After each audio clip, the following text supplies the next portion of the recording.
afya ya Eric kutoka hapo nyuma tulioana yeye hajawahi complain eti hakuna shida yoyote, ama shida ya mgongo ama shida yoyote hajawahi ongea.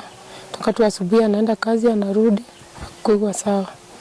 Sasa kitu nilifanya Eric tangu assistant chief Mchikumi wa Mchape ndiye alianza tu kucomplain juu ya mguu na mgongo. Hata flat kuna Eric hajawahi complain ati kuna assistant chief na NSU. Lakini mimi sasa ningeomba serikali nisaidie chumali nimepaki hatuna kitu yoyote. Hata vile Eric aliniacha tu watoto watatu. Watatu alimaliza form 4, wengine ako grade 9, wengine hajaanza shule. Kwanza ningeomba tu serikali hata hiyo school fees mtoto bila amemaliza form 4. Eric ndiye alikuwa tegemeo langu, yeye ndiye kila kitu. Sasa tu ningeomba serikali nisaidie hata huyo mtoto mwenye alimaliza form 4 hata ingawa exam yake itatoka. Baba yake angekuwa angenisaidia. Yeye peke yake ameacha kazi, sasa hakuna mwenye atanisaidia. Mimi peke yangu nimefunjika, nimeumia kifua. Hakuna kazi yenye nafanya, ni kitanda yangu ndio nakuja naniosha bangu kama msichana hapa. Sasa nikiomba tu serikali nisaidie. Alikuwa ameachiliwa sasa, alikuwa tu amepewa staff. Sasa alikuwa tu anaenda huko anafanya kazi. Ndio ana provide watoto vile wanaenda shule. Vile tunakula hapa, kila kitu ni. Sasa ndio nikienda kuangalia sasa maisha yangu. Lakini naomba tu Mungu, serikali ingie katikati pamoja na Mungu mnisaidie. Na haki ya watoto itendeke na mimi. Mali tulienda tukaweka mwili. Hatuna pesa hata ya postpartum. Sasa ningeomba yeyote mwenye anaweza kuwa na hiyo pesa, tuliitishwa 18,000 afanywe postpartum ndio mwili uwekwe vizuri. Sasa ningeomba mwenye angejitokesha haki atusaidie kama familia. Huyo mtoto yangu siku ya mwisho kabisa achaaga, tulikuwa na yeye Saturday jioni kabisa. Nikakaa hapa kwake, nilikuwa nauliza yeye juu ya mguu yake yule ambao ile mguu ambao amefungiliwa. Sasa kaniambia leo hiyo mguu iko nioma sana. Mimi naona iko inapoa kidogo. Sasa ndio tukakaa na yeye tu kidogo hivi, nikatoka, nilikuwa nafunga ng'ombe hapa chini. Sasa ile nimefunga ng'ombe nikasikia nduru. Nduru hiyo kusikia ni hapa kwa Eric. Nikashindwa. Nikatoka nikakuja mpaka hapa. Kumbe Eric ametoka hapa, mama alienda kwa shamba amekuja mpaka hapa, yeye ameshuhudia hiyo kitu ya kwanza. Basi Eric amechukuliwa hospitali na mimi kukuja nikaambia yale amekuwa. Sasa na mimi tena nikarudi juu.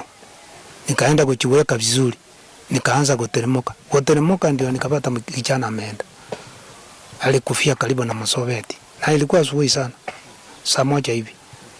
Sasa nikarudi kushangaa. Mpaka saa hii sijapata jibu. Alimpiga asubuhi sana. Huyu akapiga makelele sana kutoka kwa shamba. Na kila mtu alisikia. Sio kitu ati ilikuwa ya polepole hivi kuongea ati toka. Alimtoa kwa kumpiga. Wakati alimpiga, mimi ndio nilikuja kumwambia huyo mtoto, wewe waachana, enda polepole, tusikize hiyo maneno iko wapi. Hiyo maneno iko ndani, tena ameingiza ingine ndani. Unaona huyo kijana amemvunja mguu. Kama ni sheria, chief anaenda kuongoja mtu kwa njiani. Kulika anamuingilia kwa nyumba yake, mfuate polepole, aingie kwa nyumba, pige hoti, aingie ndani ya nyumba. Yeye ni mtu ya serikali, aanze kutafuta ile kitu ambayo anataka. Akipata hiyo kitu basi, asipopata aambie asante, nilikuwa nasalamia nyinyi, Mungu salama, aende. Yeye ndiye anajua kitu gani alikuwa anatafuta. Sasa unaona anaenda kutafuta vijana, kwenda kuangojelea hao watoto njiani. Wako na pikipiki, wako watu 4 juu ya pikipiki. Pombe lita sijui ni ngapi nilisikia yeye imepandikwa hapo ati lita sijui lita 20. Lita 20 kwa pikipiki watu 4 itakaa wapi kwa kusema ukweli? Kifo cha huyo mtoto nilishindwa. Ni mtoto mkalimu anyu pombe, achokosi mtu, ana maneno ya kusumbua. Yeye ni mtu tu amekuwa kama mtu mzima, anajua kitu gani anafanya. Kwa hivyo sasa kifo yake kimenistua na wengi wamestuka. Mimi kama papa ya mtoto, mimi nataka haki itendeke. Mimi nataka haki itendeke. Hiyo tu sababu huyu Aziza Nichibu nimeona ameonea mimi sana. Na hapa mimi siongeangi na yeye. Iko wakati moja alikuja tena mpaka hapa kwangu, mtoto mwingine ya nyumba kubwa hapo. Hiyo nyumba iko hapo. Aliniambia mimi sitaongea na wewe mpaka nikufe. Nilimfanyia nini? Sikumrudishia hata. Nilimwangalia tu hivi tukaisimiana. Mimi nikatoka mvua ilikuwa na nyesha, nikatoka nikaenda Sango hapo juu. Eric ni mtoto yangu ya kwanza. Nilimzaa 86 na hako na miaka 39. Na yeye ni mtoto mpole. Mimi naona yeye ana maneno. Ana maneno na mtu. Yeye ni mpole. Na tena ana maneno ngine. Na tena anapenda kufanya kazi yake kila saa. Yeye anafanya kazi kwa kampani hapa Kebukebe. Yeye ni supervisor. Sasa hiyo mtoto yangu alikuwa mzuri, hata mimi alikuwa ategemea yangu, ategemea watoto yangu. Sasa kitu mimi nataka akitendeke kwa kupikwa yake.